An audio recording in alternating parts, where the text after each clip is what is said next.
All right, I'm here with Perrine Delacour after her second round at the ANNIKA. Great bogey-free round today. Can you just talk us through your round and maybe kind of how difficult it was to go bogey-free out there? Yeah, I mean, it's the kind of course pretty much if you're putting good, it helps a lot. I mean, I make some great putts and I stayed patient all day. Early in the round, I could have made more. I mean, I hit the flag on my second hole on 11 and missed the putt for birdie, but I pretty much stay patient all week, all day, and then it seems working. And can you talk us through some of these greens out here are definitely tough to hit and picking your spots. When you're standing in the fairway, what are you kind of looking at on the greens to get close? You're pretty much talking probably on number two. I mean, number two, I know that green is, if you make it, if you're playing pretty much even par all week, it's going to be pretty much a good improvement. Mm-hmm. Today I make almost like a 25-footer for par. So, I mean, it's some of the greens, it's going to be hard to make par, so you're just going to have to admit it to make bogey, and then some of the hole it's easier, so you can always come back. I mean, it's definitely a tough trace, but you have to do what you have to do. Mm-hmm. You've been really brave and open about some of your struggles off the golf course. I feel like I ask you about that every time I see you, but to be in this stretch of golf that you're in right now, it's super solid. How good does it feel just to be playing this good of golf again? Well, it actually helped me a lot to open up and tell people about it, because I'm the kind of person I don't like to put a mask on, and I've been honest to it, so it helps me a lot. I mean, in Korea, after 2 rounds, I was struggling a lot, and then I started to open up, talk to my caddy, talk to players about it. I was like, you're not the only one crying on the course. I was crying, and then I shot 12 under in the weekend. So I feel like the more I open up to people, the better I play. So, I mean, it's just the way I am, and I'm just open up, and if some people wants to talk about it, I'm more than happy to help them and improve them.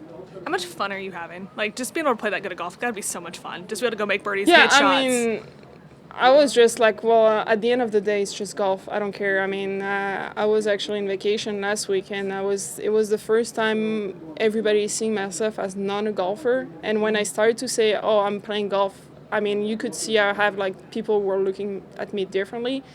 So it's mainly the goal for me is to see myself as not a golfer, and then who cares how you're playing. At the end of the day, everybody will love you no matter what. Love that. Had some work to do this week just to kind of maintain positions and kind of hold on. Just to get 2 good rounds together and heading into the weekend here. Obviously, this golf course can be a little trickier. I mean, how good does that feel?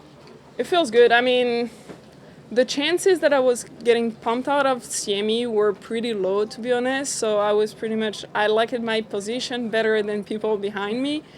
But, I mean, it's always, you never know in golf. I mean, it's not only yourself, but it's also other people. So, for sure, making the cut, and it feels good. And playing CME, it's my second time. So that was, when you look at it a year ago where I was, and right now it's like, wow, okay, it's really good. I'm proud of myself.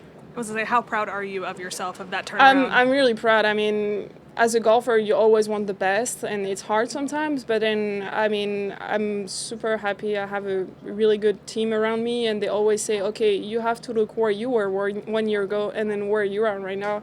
And it actually helps me, like, okay, well, I make a big step. You always wanted to go faster, but it is what it is. I mean, I'm the person taking time, and I will admit it to it.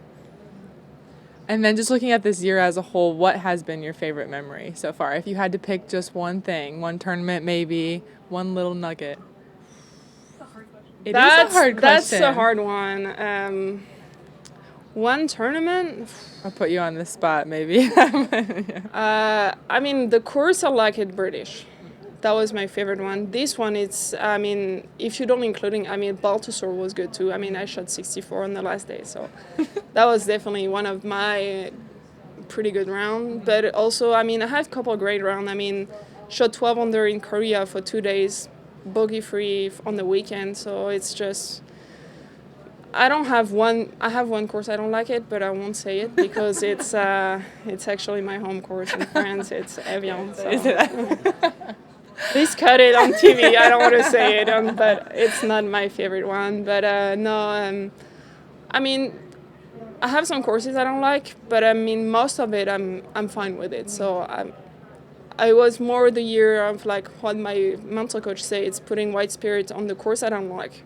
So just like clean them and then making good memories again, which it was pretty good. I mean, some of the courses I was like, oh my gosh, I don't want to go. And now I'm like, I'm kind of have to pick what course. I'm kind of like all of them. So now I'm like, no, you cannot play all of the tournament next year.